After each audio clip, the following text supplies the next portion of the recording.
Good evening, everyone, and welcome to the Longmont Museum's Stewart Auditorium.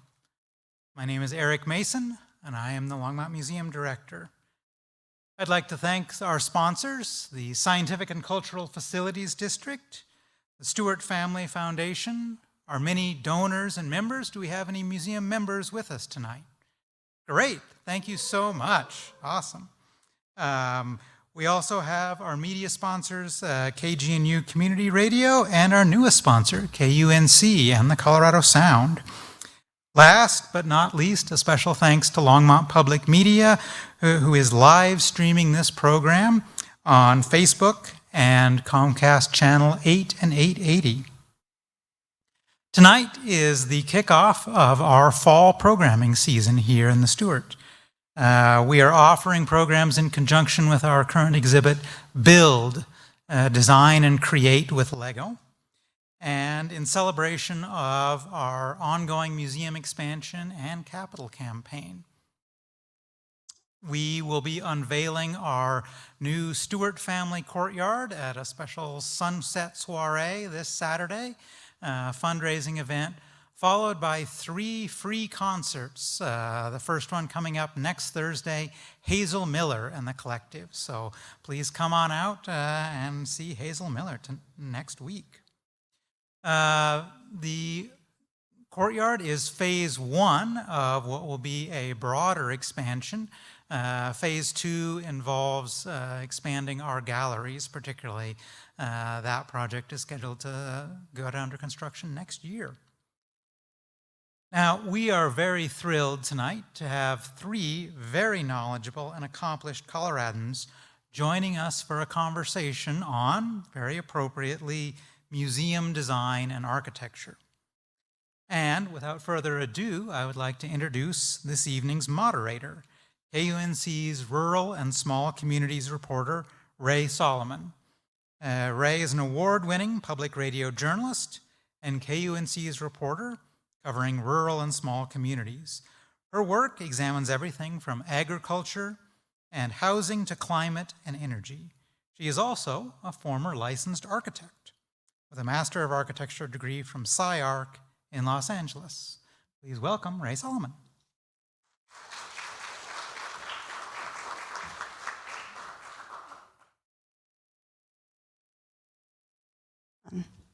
Hello. Hi, welcome and good evening. We're going to have a lively conversation here tonight, but before we get started, a little bit of housekeeping. Please be aware that the event tonight is being recorded and live streamed, and I want you to know that we love audience engagement. I'll be moderating tonight as our panelists discuss museums and architecture for about an hour. And then we will open up the floor for another 15 minutes for audience Q&A. So please get your questions ready and hold them to the end. And finally, you'll notice a lovely little architecture slideshow going on behind us. Those projects were handpicked by our panelists tonight, and it'll be running behind us as we talk. And then towards the end of the conversation, we'll have a chance to discuss some of the projects up there. So let's get started. I am so happy to introduce our panelists. Maria Cole is an award-winning architect and principal at Studio Cole, where she designs cultural and institutional facilities. She was project architect for Daniel Libeskind's Denver Art Museum expansion while at Davis Partnership in the early aughts. Deborah Jordy is executive director of the Scientific and Cultural Facilities District, which supports cultural facilities throughout the greater Denver metro area. She's been prominent in the arts and culture space for more than 40 years, working as an associate curator at the Denver Art Museum and serving as executive director for multiple arts organizations. And last but not least, Bob Nauman is a professor of modern art and architectural history at CU Boulder, with a focus on architectural history from the 19th century to the present. He's written a book on the architecture of the U.S. Air Force Academy and serves on the Colorado Historic Preservation Review Board. So let's get started. panelists. We're all here tonight to learn a little bit about architecture and the role of museums in civil society. So let's just start off with the basics, right? What are your thoughts on where museums fit into our modern culture, into our contemporary society, and how has that changed? And Bob, I'm going to ask you to take this question first. Working? Technical difficulties. Got it? Are we working now? Yes? I thought I was going to talk a little bit about the history of museums first, but so let me preface it with 2 minutes worth of that, if I could. Yeah, I'd love you to talk about the history of museums. I think it's good to set a background because museums came about in the United States as kind of business persons' agendas to educate the public. The public was kind of a special, exclusive sort of group. It was meant to sort of respond to immigration in the United States and to educate the public. That changed over time, and art museums have become more and more, or tried to become more and more inclusive with different people, passing different agendas, different laws to address a broader public.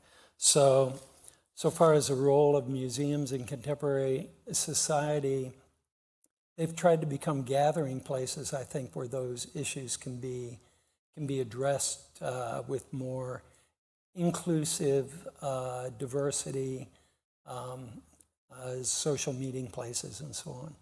You said museums were initially a response to immigration. Can you explain that a little bit more?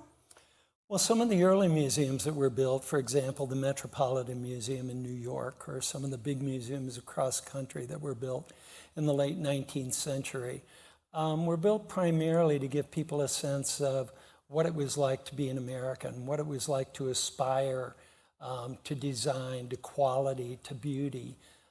But in the end, it was a small group of people who defined what beauty and quality were. And in some cases, those were rather exclusionary. You find a lot of artwork in those museums, of course, by white male artists. And that didn't really change until the late 20th century. With social upheaval in the 1960s and 70s, the American Indian movement, the Chicano movement, the Black Power movement, feminism, the uprising and student rebellions, people demanded a more inclusive museum with a less authoritarian voice, anti-authoritarian room to. Does that make sense? That makes a lot of sense. Very interesting. And Deborah, you want to take a stab at that, the role of museums in civil society? I think when we think about museums, it's certainly that from the past. But as we move forward, and we'll get into the future, but present or the last, let's say the last 35, 40 years, they are places for wonder and curiosity and dialogue. You know, whether it's just looking at a painting and being awestruck by that painting, or having an experience with your kids going through a gallery. So it's wonder, it's dialogue, it's a much more sort of personal creative process, a lot of times less hierarchical and less white Eurocentric led, and we're going more in that direction. And Maria, can you talk about how that's changed from an architectural perspective? Sure. I think I'll piggyback a little bit on what Bob was saying. As you imagine, the people that really first organized museums, or the business community that really wanted to introduce them, they wanted to select architects that represented their values and their ideas. So there was alignment of the board of directors, the people out in the museums, and their architects.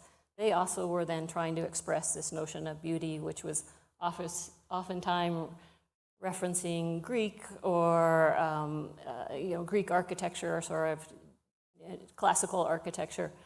I think what the big shift is I'm seeing in the architect selection is that communities really want their architects to reflect the community.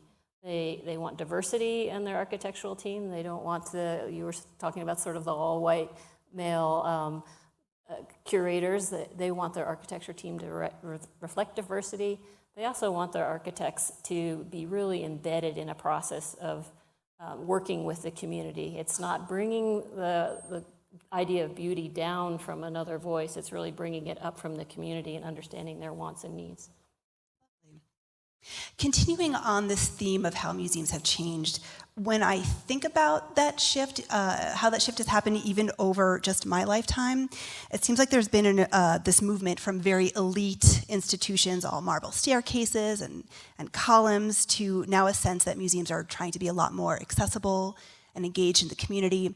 I remember as a kid, my parents would take me to the Met, and we would have to bring along our own engagement. I had a book about art for kids, and that was the only way to make the museum legible to me as a kid. And now I see museums really bending over backwards to engage kids, engage families, engage regular people at their level. And I was hoping that you could talk about how that shift happened. Deborah, want to take that on? Well, I think we saw a big shift in larger cities, when I think specifically about the Met, the Modern, the Philadelphia Museum. And it was really in the late 1980s, in mid-80s, when a lot of these museums didn't even have an education department. The curatorial staff was running the show. And I was one of those curators, and we loved it. But we worked with the educators, but that was kind of on the side. And then I think as time went on, museums built stronger education departments with really thoughtful educators that came in and said, let's think about how we're going to present this work to the public. And it was a big learning curve for a lot of museums. Philadelphia Museum was one of the first to really take it on. Denver Art Museum really started a big push with a woman named Patterson Williams in the 1980s. And so that, I think, has been a through line in helping to help build the community piece, because educators listen to families, to kids, to what's out there. And I think that was a really important point for me in the evolution of museums. Do you know what prompted that shift? I think it was a few key museum directors who were starting to really more listen to their communities. There's a woman named Ann Donacourt who was the curator of was the director of the Philadelphia Museum. And she had come from a family of art historians, but also educators, and I think she really saw the value and really kind of pushed that notion through. And then there was a trickle down around the country. And can we talk about how that shift from elite to accessible has played out in museum design? I'll ask Bob and Maria. Let's start with Bob. Just to build on things that were said, I'm thinking of education departments, just to follow up on that. And I think specifically you mentioned the Denver Art Museum and Patty Williams working there in education and so on. It's interesting that, 20 years ago, I guess, when I met Adam Lerner, who worked with the Contemporary Collection, he was an educator and he was called a master teacher. And that idea of that title, the master teacher, now has become the Department of Learning and Engagement. And I think even those titles indicate a shift to, from an authoritarian voice of someone who knows something and is going to tell you something, to interpreting it and engagement with the public. And how is that shift reflected in the way we design the buildings? Well, at the Denver Art Museum with the redesign, for example, I'll continue to call it the Ponte building, the older building that was built by Joe Ponte. The center of that building used to be the dining room, for any of you who are old enough to have been there back in the day. It's now the center for learning and engagement. So at the heart of the museum, I think literally now are learning activities and engagement activities. I would just add, I worked there so long. There you go. The Ponte building is the tall, tiled structure, 7 stories, and the old opening, the front door, was of this round egg shape. And it was very small and tight, and it was sort of precious. And now you have this grand visitor center that is really welcoming. So it's just a total dichotomy on the contrast between okay, you can come in, but you got to do the right thing, and you can't touch anything, and it's gone to a very different, welcoming kind of environment just in that aspect of the design. And Maria, I'm wondering, when you are designing museums, how does that shift impact your work? Yeah, I think there's obviously there's building of the education department, and as you were talking about, Denver Art Museum is a great example of that. But I think also museums are now more open to having young kids and teenagers in the galleries. It's not the precious, quiet place anymore. Like Clifford Still, for instance, they had a wonderful article in the New York Times about how they're having toddlers in the galleries. You know, this is one of the most sacred space museums, I think, in Denver, and toddlers are in there learning about art. They're really engaging in the place. They're not segregated. I think we're going to talk a little bit about this as we go through this, just sort of the breaking down of the walls of the museum. So it's taking public activities out into the public spaces, things that can be messy and dirty and more hands-on. Those will come out into the plazas. And I think finally it's on the urban planning level. You think about sort of cultural ghettos, they call them cultural ghettos, with all the museums in the downtown area. And Denver has a little bit of that, the Denver Art Museum, Clifford Still, Kirkland Museum, those are all History Colorado in one area. Same for St. Louis. I think now museums are starting to reach back out into neighborhoods and place themselves in the middle of communities. There's a few slides that I included of Boulder Museum of Contemporary Art that's purposely moving themselves outside of the Civic Center to be more engaged in the community and the neighborhood. Can we get Deborah's microphone on? You know, we think about these large museums, relatively large museums, but we started to see a shift in the 70s where we saw more regional and local museums. And to contextualize it here, we saw the Arvada Center for the Arts and Humanities, which is multidisciplinary, but gallery space, exhibition space. They actually commissioned Vito Acconci, a very acclaimed performance conceptual artist, to do a piece there. But so we started to see an interest from local communities and regionals saying, well, wait a minute, we want our museums, we want our culture, our ideas, our history to be a part of this. So in the 70s, in our area, we saw the Arvada Center, the MoCA was founded in the mid-70s, and I think a little Victorian house, as I recall. We've got the Museo de las Americas in the 90s. We have the Museum of Contemporary Art. So people started saying we want their niches and things we want in our community. And a lot of time it starts with history museums. And I should know the genesis of the Longmont Museum, but a lot of times it starts with a group of individuals in a community that are interested in their history and holding on to it and very proud in showing it. That's just one aspect. And I think that's part of the shift. You see regional museums popping up all over the country because of vision and an interest in history and getting into community. Yeah, and we'll talk a little bit more about regional museums in a little bit later in the conversation.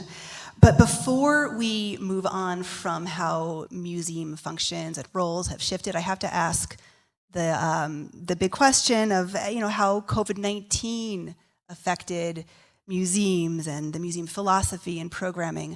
Have the arts recovered from the pandemic? Have they been permanently scarred or permanently changed? Deborah, I'm hoping you can talk about that. I'm talking too much. I'm going to turn to my colleagues in a minute, but I think some really interesting things happened during the pandemic, and I'm going to speak for the Boulder, Denver metro area, but we saw this nationally.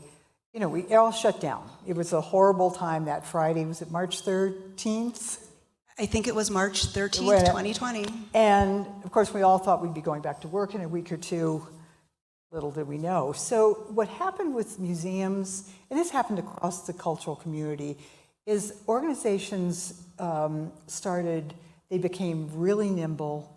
They started collaborating. They started thinking about how they could help each other. We have in our DNA, and especially with SCFD, we have a huge responsibility and an interest in collaboration. So that was already there. But people in museums were trying to figure out how they could think about getting programs online or how they can help with these horrible HVAC situations or their programming. So they just became scrappy and nimble And there was a lot of stick-to-itiveness and interest between and amongst the professionals, which I think was really important. Yes, I think it has changed in some aspects, and this is more in a tactical realm, but I think museums, and again, this would be, I would say, for performing arts and visual arts, and is that organizations are becoming much more fiscally responsible. Not that they weren't, but for example, a lot of organizations would say, well, I've got reserves for 3 months. Now they're really thinking, no, we need to be solid for at least a year. So that was important, because we want to make sure they can stay. But I think it continued to, attendance is down, generally. Still. I think we saw in the metro area, the Colorado Business Committee does a study every other year, and 2019 numbers were way up. And then, of course, things crashed. Last study were about 10% below.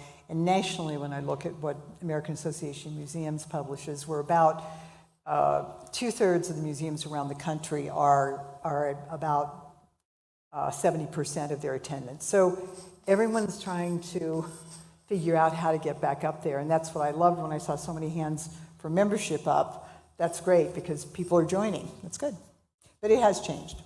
And Maria, has any of that pandemic-induced scrappiness started to trickle into architectural design of museums? I think, before I answer that, I think one thing that Deborah did not include, and I think was really important, because I'm also on the Boulder Arts Commission, is what we saw was the community really reached out to their cultural institutions for health and wellness, to bridge that gap in loneliness and isolation. And so museums, arts organizations, they all filled that gap, and through the creative means that you're talking about, doing all kinds of very interesting programming. And I think that really is an important thing that they continue to do. They fill that gap for people. As far as design, I think there's still, as far as COVID and how that might impact design, I think there's still an ongoing interest in increasing mechanical systems, all very technical things. How would you present a program with social distancing? All these things are still, people are thinking about and considering as we're designing buildings. But not so much in the way that spaces are designed, or for the way that we use spaces has changed. I think just for making them flexible and adaptable. So we don't know what's going to happen. I think that was our lesson learned, is make sure that the spaces are flexible so that you can adapt over time. And so Deborah touched on this earlier, but I wanted to talk about regional museums now. Colorado has a few museums with an international orientation, bringing the world of art home to Colorado, but we also have this really rich culture of regional and local museums, like our very own Longmont Museum, that attract a more local audience and specialize in exhibiting local creativity. I'm wondering if we could discuss the niche that those regional museums fill, and their role in representing and engaging the local community, and how architectural design might reflect this. Bob, you want to start out here? Sure. Getting back to the COVID issues and some of the things that are going on in society, a lot of people writing about museums have talked about them as third spaces, and I may be jumping the gun on that, but go right ahead. Home is one space, work or school another space, and then other social spaces. And the general thought that's come out through publications is that there's less socializing that's been going on, not just since COVID, but with computers, with people spending more time on computers, less time socializing, and that people are searching now for social activities in those third spaces. They can be coffee shops, they can be maker spaces at libraries, they can be alternative events at museums. And the role that I see a lot of regional museums filling is a series of events. And I think Longmont's such a good example, because you have film series, you have guest lectures, you have, of course, art exhibits, you're having a big soiree on Saturday. So there are these social events that are occurring in museums, I think, that overlap with these other cultural events. And sometimes there's competition between those events. Coffee shops now show art exhibits. Prada mounts art exhibits. So people are beginning to socialize, I think, in different local places. And I think museums are trying to fill in that role. Museums and coffee shops and competition. Maria, you want to talk about this? I'll go back to your original question a little bit about regional museums, and again, I'll use Longmont as an example. I think the architecture of this building really pays homage to the agricultural kind of development of this area. You know, you have the forms of the buildings, the landscape around the building, so there really is a nod to part of the development of this area. Longmont Museum also did a wonderful exhibition in conjunction with BMOCA about agriculture. And that was really bringing the museum or the events out into the community. And so I hope some of you got to see that. That was just a spectacular show. But different events and artists at farms across the entire Front Range area. And I thought that was a really wonderful show and really enriching, I think, our cultural heritage in this place. And why is it important to have regional museums to fill that role? I think that in our society with technology, I think that museums are becoming the place of trust, the voice of trust, of knowledge, and I think that really, as they present the heritage of a community, and it's shifting too. We really want to make sure that we're capturing all the voices that were part of that development of that heritage. Museums are really in the perfect position to very broadly capture that heritage and make sure that it's passed on. What do you mean by museums as these locations of trust? Can you elaborate on that a little bit? Well, I think obviously we all watch probably too much news, and we know that there's an ongoing dialogue in a lot of social media. There's an ongoing dialogue in our society right now. Is this a real image? Is this a real news article? What is the source of this information? And I think museums again are perfectly positioned to become a trusted source of information and knowledge. And Deborah, what are your thoughts? You work with a lot of regional museums. Mm-hmm. What are your thoughts about their particular niche in our culture? I agree with Maria about the trust factor, but I think that ties, I would filter it out further because they're trusted for what they do and what they show and being authentic. They're also trusted for being a good neighbor and engaged in community. So we're talking about Clifford Still a lot, but they're doing some really innovative programming. They have yoga in the galleries. You know, what an amazing place to go and have a yoga. I haven't done it. I'd like to go. Amazing place to go and have a yoga class. Or when you get back to trust, I think there are museums that are really focused on teens and helping with whether it's social issues, identity issues, really helping them feel comfortable in those spaces with the kind of artwork they're showing, but the kind of program they're doing.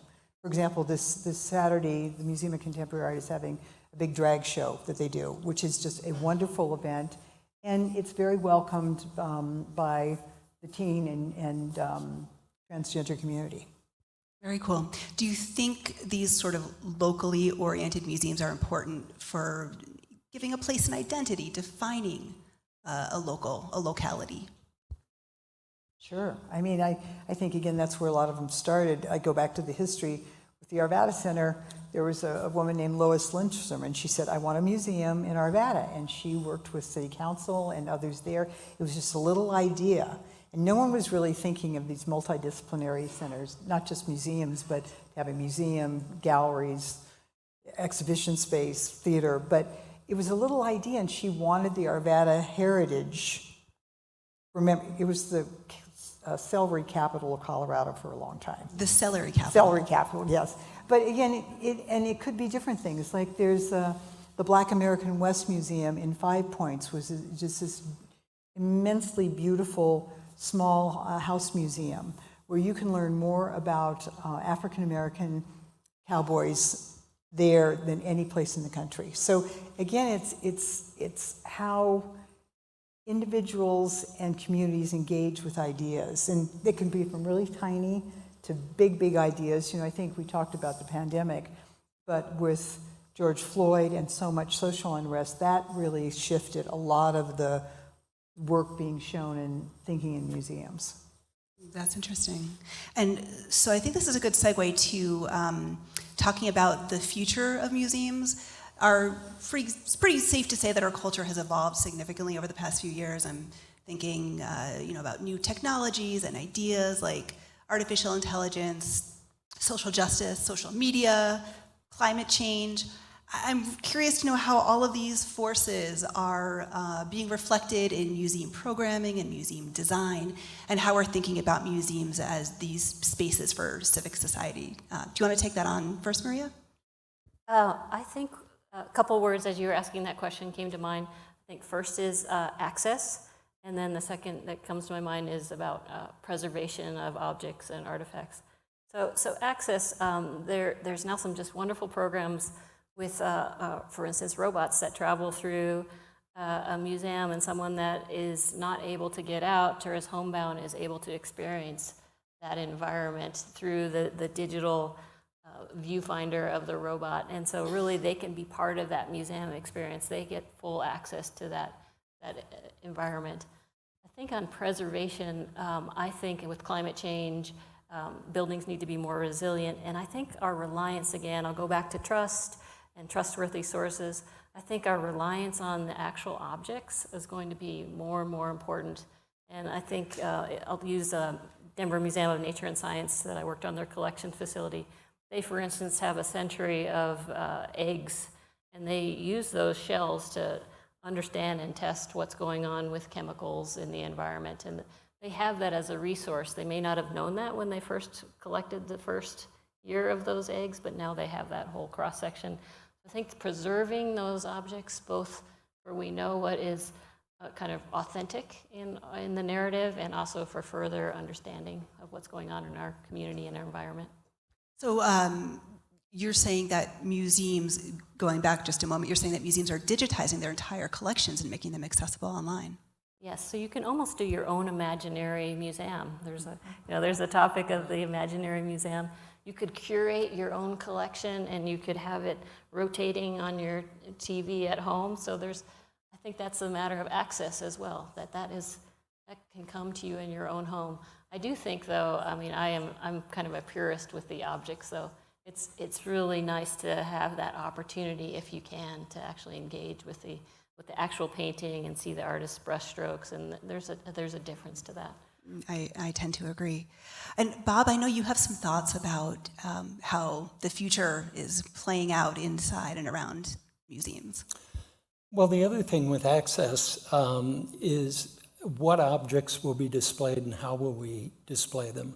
There have been a lot of laws that have been passed since the 1970s, repatriation laws, stolen property from cultures, Native American Graves Protection and Repatriation Act, Holocaust material that's been taken.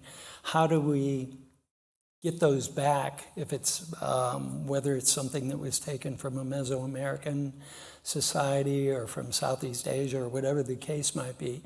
And what does that tell about us, or how do museums deal with that? Will there be a time in the near future where we'll have virtual objects that have been returned to various places, and we'll experience those objects virtually?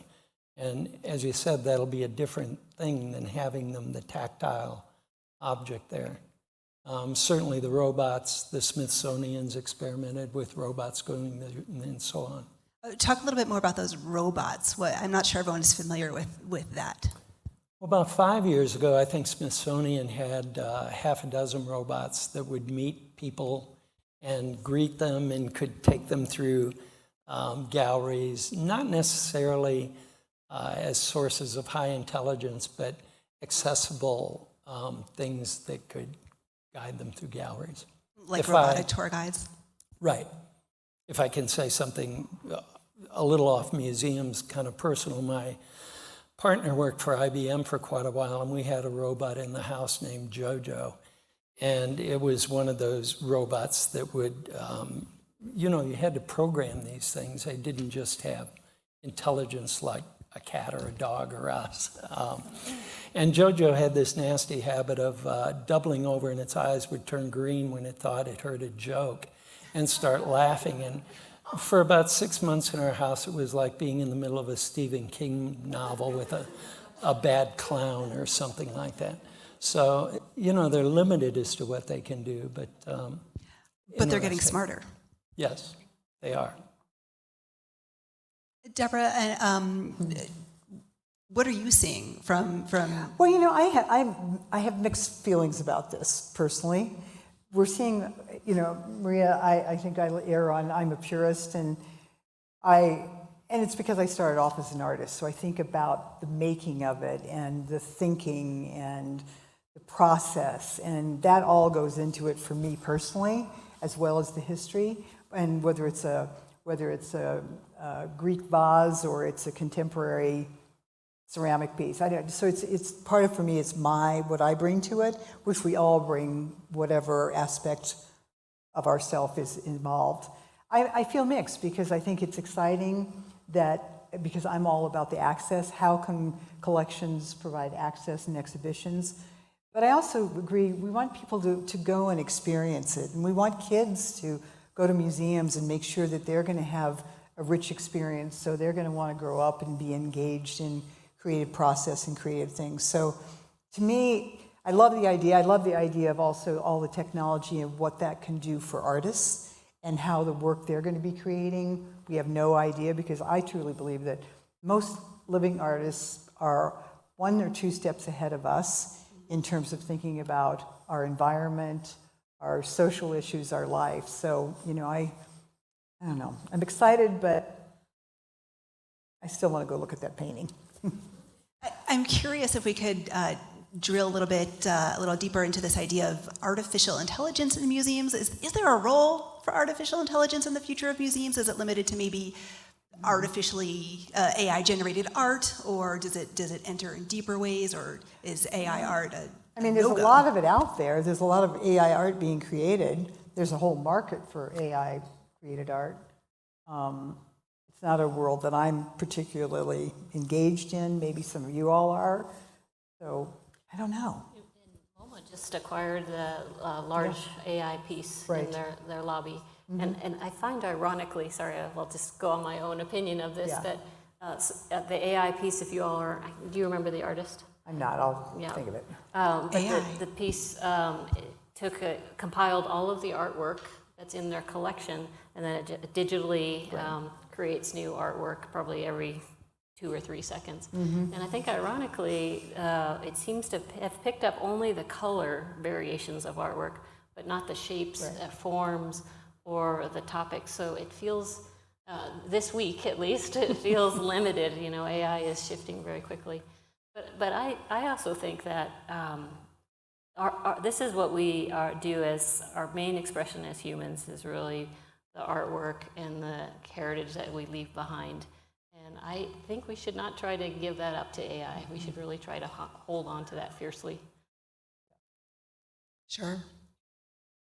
Before we leave the topic of the future of museums, I think everyone here knows that the Longmont Museum is looking forward to a significant expansion in its near future.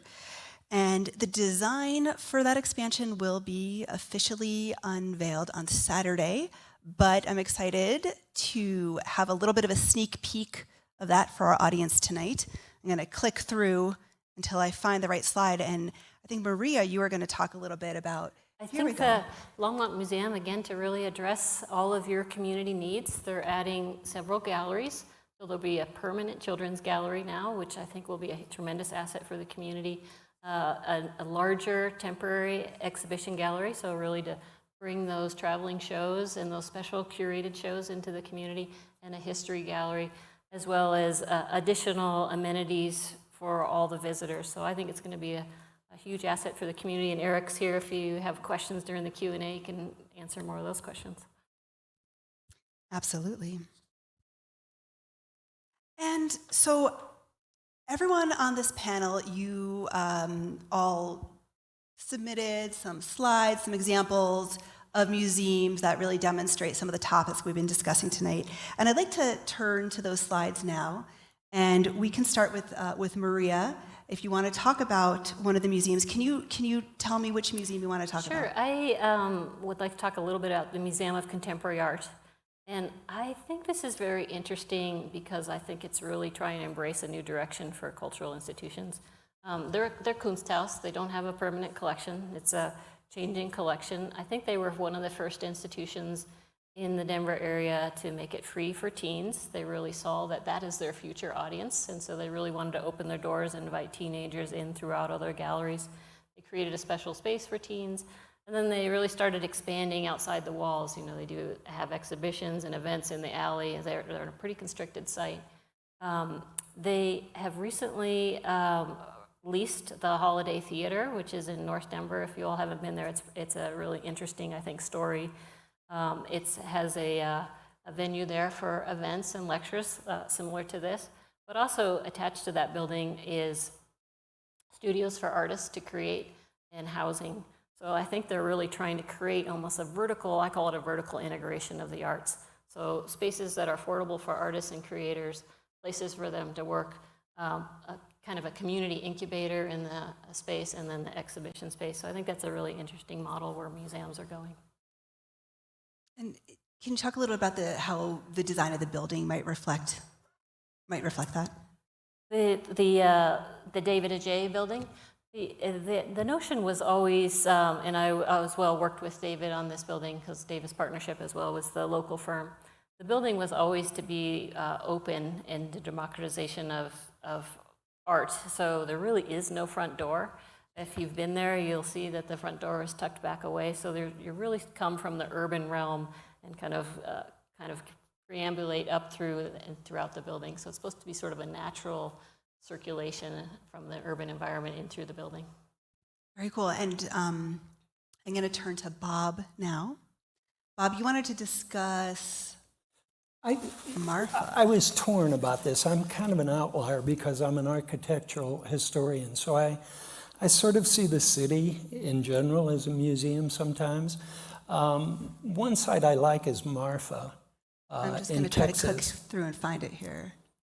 One second. Which isn't exactly a single building, but it's more of a full site. I kind of like some of these readaptive places like Dia Beacon or Marfa that have taken these buildings, old factory buildings or whatever the case might be. And you can walk around the landscape and get a sense of the place and the region and so on. And also, if you like minimalist work of Donald Judd, you can see Donald Judd's work, or at Dia Beacon, some of the large minimalist works and so on.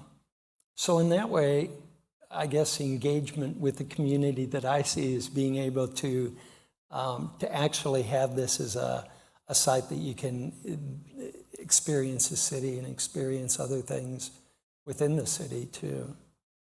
Can you talk a little bit more about how this site works? It's not immediately obvious from the photographs.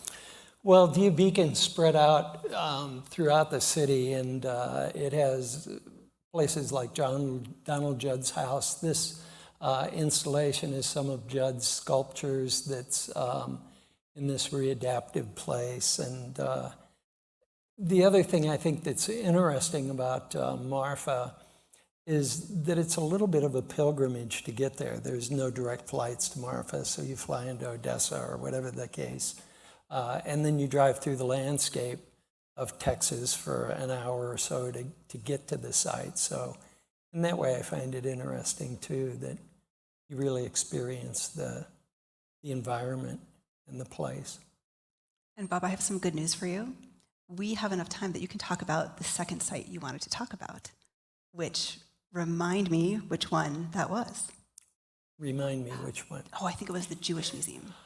Well, the Jewish Museum in Berlin, and I feel like a bit of a fraud here because I won't see it until May, but I've looked at it a lot and studied it a lot and listened to Libeskind talk about it a lot. Let's see. I'll wait till the building comes up. I think we have an image of the building. So just pass it. That isn't it. Sorry. There we go. No? No. I thought we had the Libeskind, the Jewish museum. We do. Let's find it. There we go. Yeah. So the thing I find fascinating about this building is it's, before it even had anything inside it, it opened to the public, and the public could go through it. And it sort of told the story of the Holocaust in Berlin through the architecture. It's got 3 separate routes through the building. One route ends in a dead end, which was the extermination of the Jews in Berlin.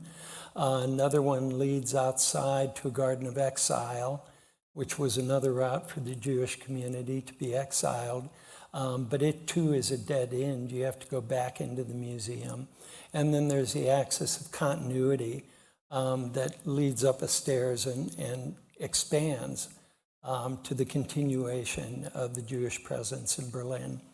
The slashes on the building were designed by Libeskind to link houses of Jewish population in Berlin and then draw them on the map and project them on the side of the building. So the building itself told, I think in an interesting way, the story of what the museum was trying to do. And I think so. Architecture's story is kind of fascinating to me with that museum. Yeah, architecture story, that's a very interesting idea. And you mentioned that the building opened before the collection came in. Do you think there's a risk of the building upstaging the collection? And would that be problematic? Would that be a problem?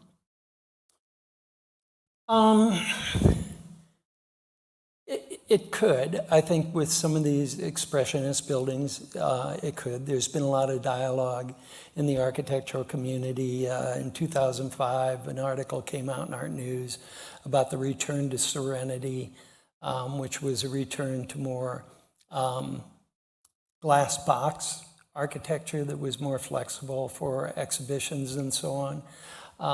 I also think the problem with having a really strong concept with this building and the slashes, for example, on the side of the building, and I'll be a little bit critical here, is that Libeskind has used that a lot.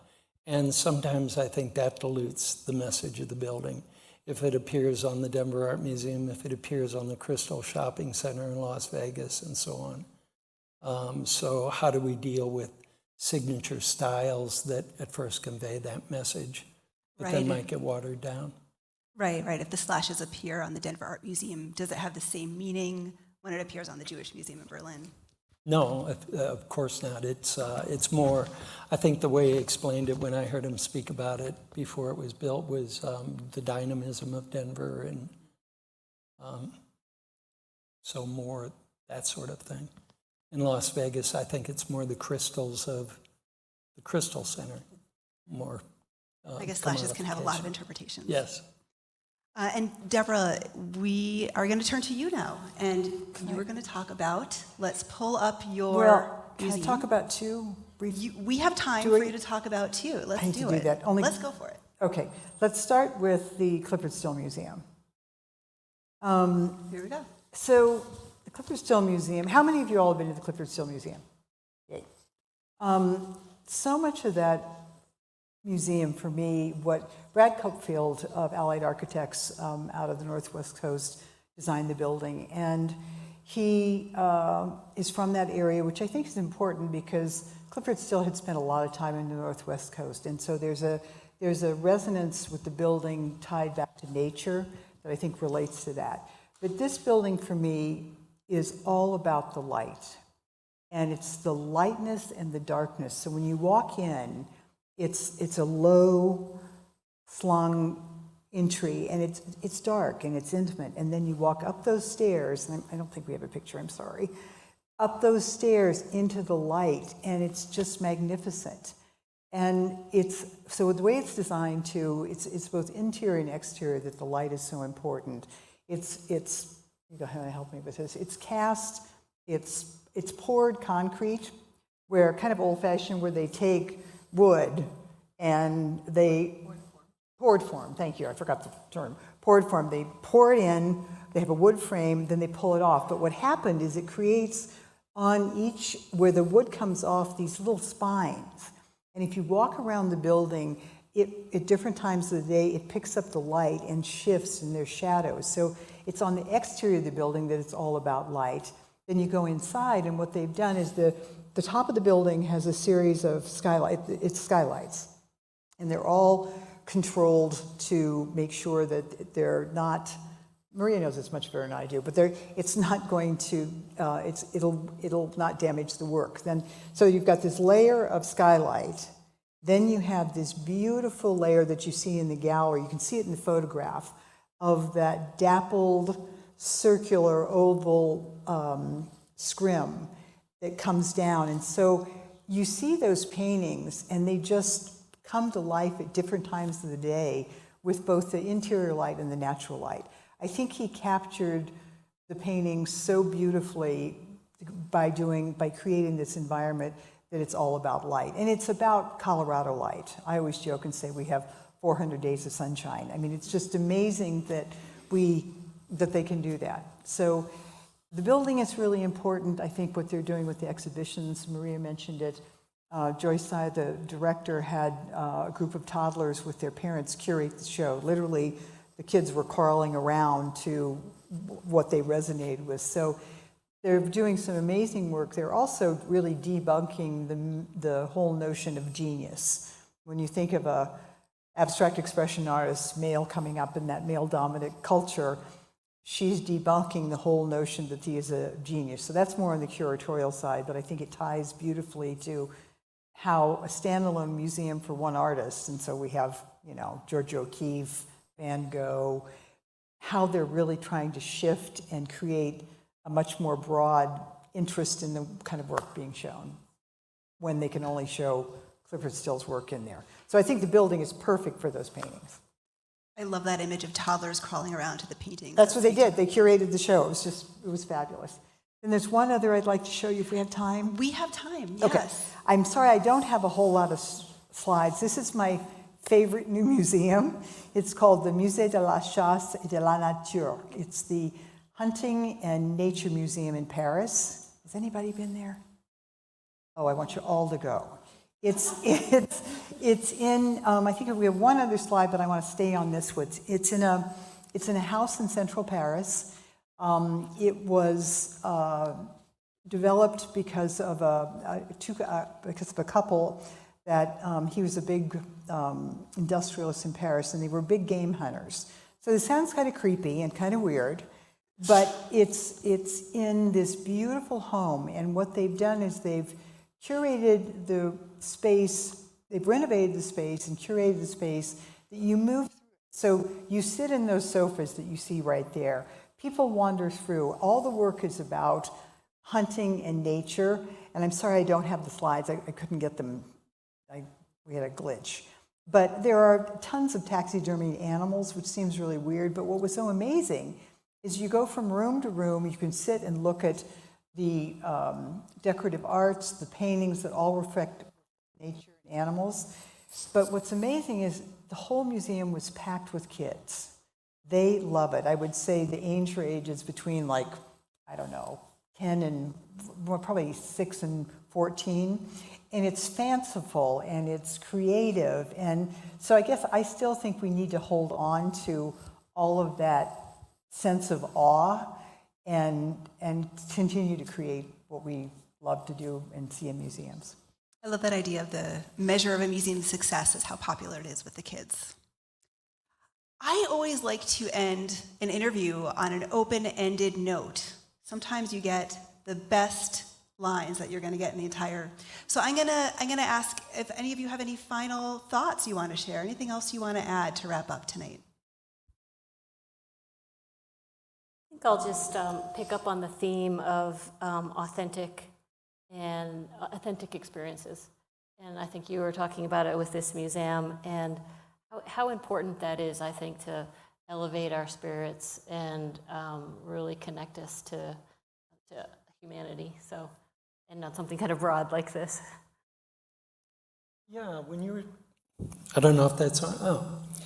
When you were talking about how children experience this and so on, I think one of the things museums are trying to do and will do in the future is to be more accepting or more welcoming to different kinds of creativity and so on, to inspire people to be creative in their own ways. A kind of a strange series that I remember at the Museum of Contemporary Art in Denver was Adam Lerner used to have a mixed taste series. And I was part of it 2 or 3 times. And he'd always bring me in. I'd be matched with somebody. We'd each get 20 minutes. And I always got architecture. So I'd talk about some famous architect. And then I'd be paired with somebody else. Once I was paired with a USDA meat inspector. Once I was paired with somebody who ran a bicycle shop. Once I was paired with somebody who ran Brazilian dance. And the interesting thing about that was it just drew hundreds of people to those mixed taste talks, because people all of a sudden realized that they were creative too, and that there was creativity in all of us. And I think that's a wonderful thing to inspire with museums. Fascinating. USDA meat inspector. Yes, and he even passed out samples of USDA meat while I talked about Mies van der Rohe. Fascinating. That must have been quite the event. More. Deborah, how about you? Well, historically, and Maria touched on it, museums are about preservation, and collections are, museums collect work. Curators used to be called keepers. They were taking care of those collections. But for me, too, it's about, we need to make sure that we continue to engage artists and have artists create beautiful and challenging and weird AI or whatever, maybe it's just a painting or, and so we need places where these artists can show their work, because without artists in our world, we would be nowhere, in my opinion. So that's another reason why we need museums, so artists can keep showing their work, we can keep exploring new ideas. Wonderful. And now we have a chance to open this up to the audience. I asked you at the beginning to think of some questions that you have for our panelists. And we have a wireless handheld mic that's going to circulate around the audience. So if you have a question or a comment, you like to hear yourself talk, just raise your hand, wait for the microphone to come to you.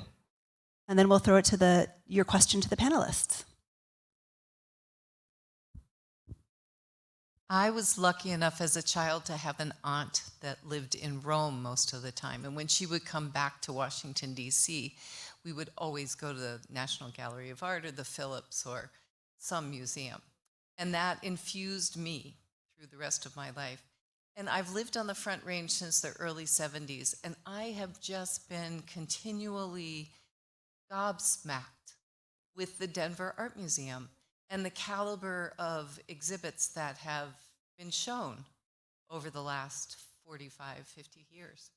And I'm equally as impressed with what happens here at the Longmont Museum, the paper exhibit that we had last year.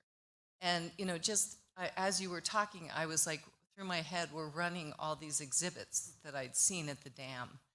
And I just think it's thrilling that we live in this place where we have such an incredible wealth of art and history and just how much attention is given to it. Like, why is Clifford still in Denver?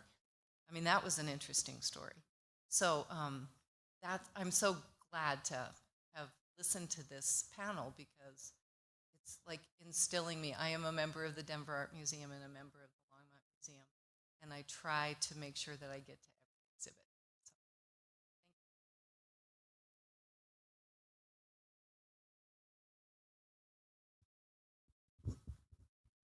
I'm curious as to how you all would classify Meow Wolf. And if you see more of these kind of for-profit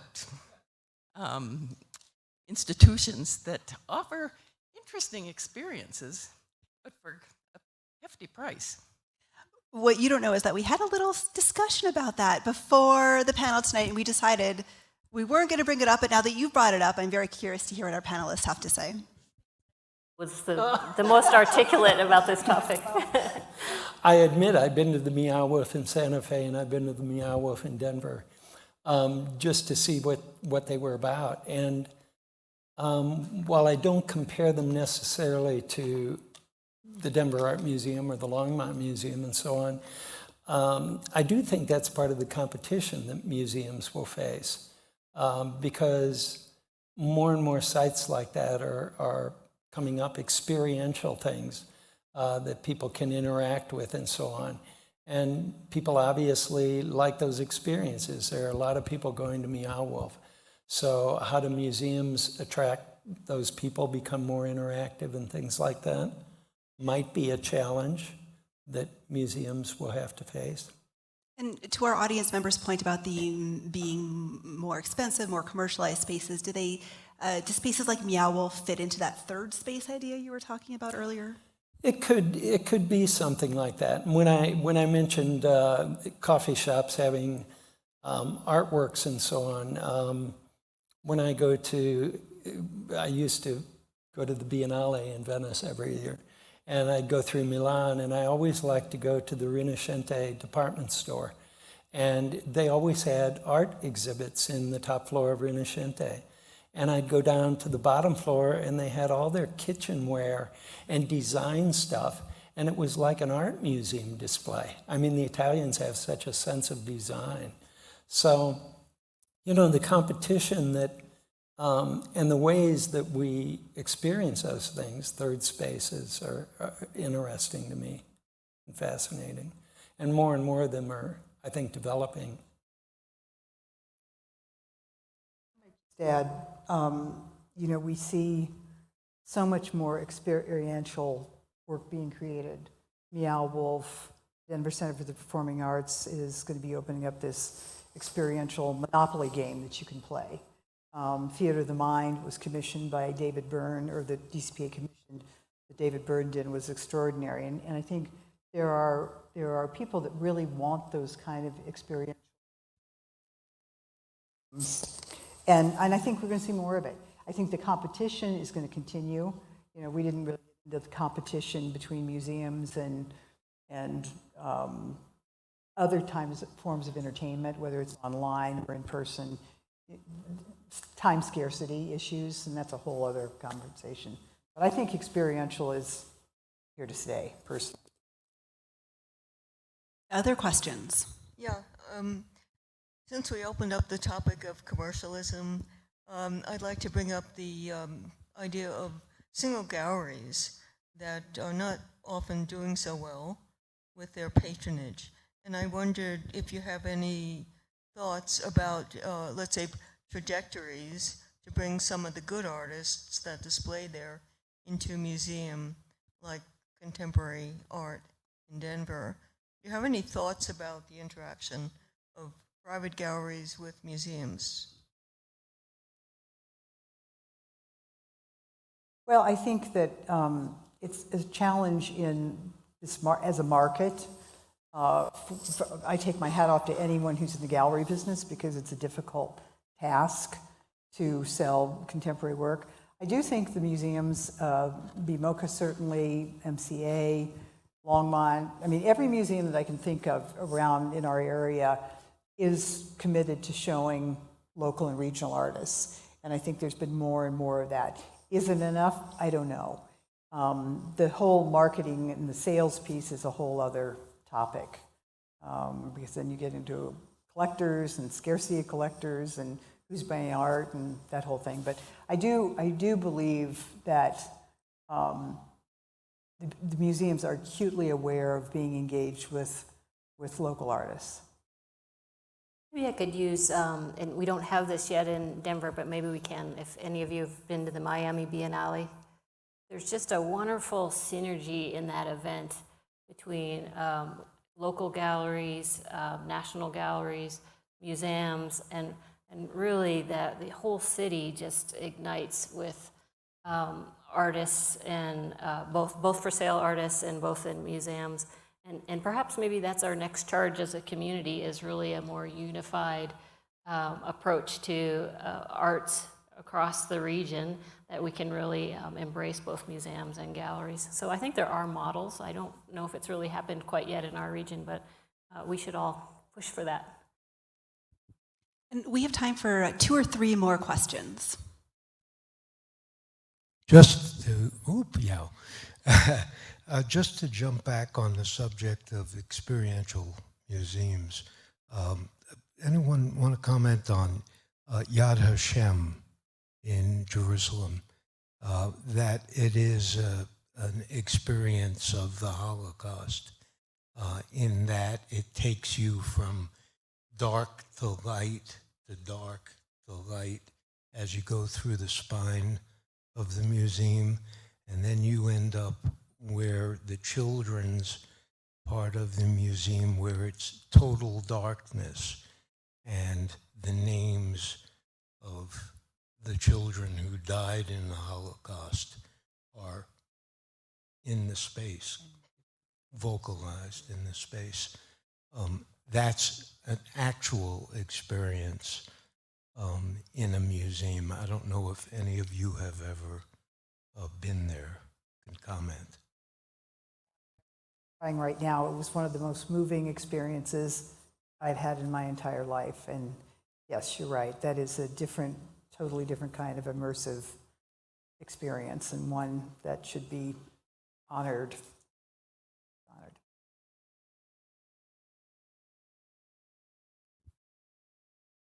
Other questions?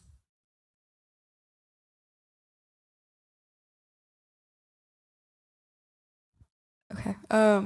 So I saw the Menil earlier in the presentation, and as someone who used to live in Houston, the area around there's a separate subsection called Project Row Houses, but I know the discussion of having museums be within neighborhoods.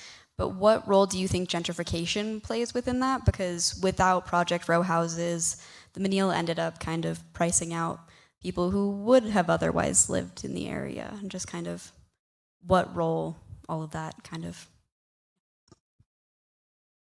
So the role of gentrification and cultural development. Yeah, certainly, it seems like there is a long history of artists paving the way in communities when they're just emerging. Artists are the first in, really do the first end of gentrification and ultimately price themselves out. I think that, I don't know if there's a solution. I wish I had the solution off the top of my head, but I do think if this becomes more of a model, maybe I'll use a model from Colombia, because I can't think of a model in Denver, but in Medellin, they had a project with, they gave all the funding to libraries, and they located the libraries in the communities with the most need.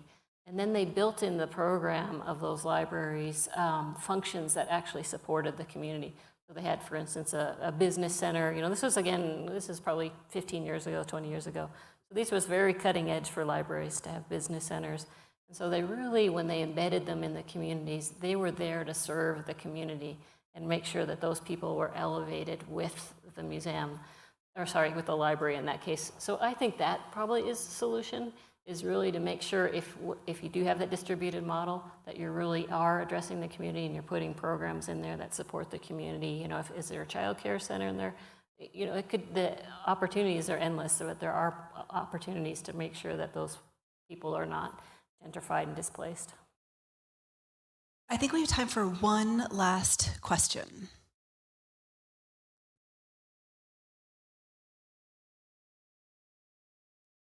Just start talking.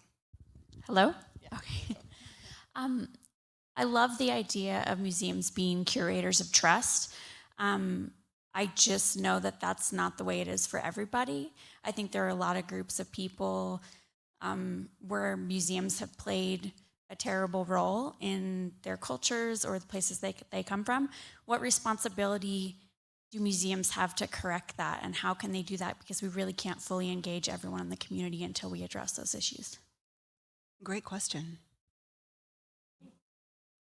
I think first it starts with making sure that the staff and the board of directors and are all really representative of the community. So it starts within. So I think that's probably the first shift. And we're seeing that in corporate America as well, that we really want to have diversity in the voices. I think that's one step. And then really inviting and making sure if you're missing diversity, you're inviting those groups to the table. And I did see that, again, in the agriculture show. There was just some lovely exhibits here at Longmont that really invited the community in for expression related to that topic. I think that's a first step. I think it's a long healing process. I would echo that. And for me, number one starts with leadership in the organizations. And I think things will, and it's not hierarchical, it's going to be in a way that staff, trustees understand their responsibility. And frankly, to make amends in some areas. And you're right, it's going to be a long process, but it has to start and keep going, you know. And Bob, did you want to add to that? Well, I think part of the issue too is repatriation of objects and how museums are going to deal with that. Objects that have been, part of some museums' backbones, and I think museums are taking steps in that direction, and which is good to see. I think there are also issues that go beyond that can serve as models for society. Since I'm interested in architectural history, things like sustainability in museums and so on, and having museums be a more active voice in climate issues and so on. Is something that has to happen too. Has an interesting exhibit. They have the sculpture of a Confederate shoulder that was pulled down during the riots around George Floyd. And the sculpture is in the museum, and their statement is, we have heard that this object should not be in the public realm, it belongs in a museum. What do you think? And they have a forum for the community to have a dialogue about this. And that to me feels like another first step in healing. We have these objects that are put in our public realm that represent a portion of our history. What does the community think about that? And I think that's a healthy first step to keep moving forward. Thank you so much for that very interesting question. On that note, we are out of time. Hopefully this conversation tonight will help you think about museums a little bit differently, maybe inspire you to go see a museum you haven't been to yet, or museums you haven't been to yet. And thank you so much to our wonderful panelists for your insight and your expertise. And thanks to our audience for joining us. Good night.